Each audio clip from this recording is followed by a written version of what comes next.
Pemirsa, kita beralih ke kabar lain. Kali ini peristiwa naas terjadi pada kapal motor Fajar Nusantara yang tenggelam di perairan Kalawang Sepudi, Sumeneb, Madura pada Rabu 22 Juni 2022.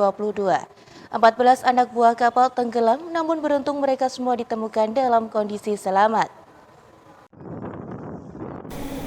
Peristiwa naas terjadi pada kapal motor Fajar Nusantara yang tenggelam di perairan Kalawang Sepudi, Sumeneb, Madura pada Rabu 22 Juni 2022. Dari kecelakaan laut itu membuat 14 anak buah kapal tenggelam namun beruntung ditemukan dalam kondisi selamat. Sementara itu, Kasih Humas Polres Sumeneb AKP Widiarti mengatakan saat ini para ABK dibawa ke dermaga Pelabuhan Panarukan.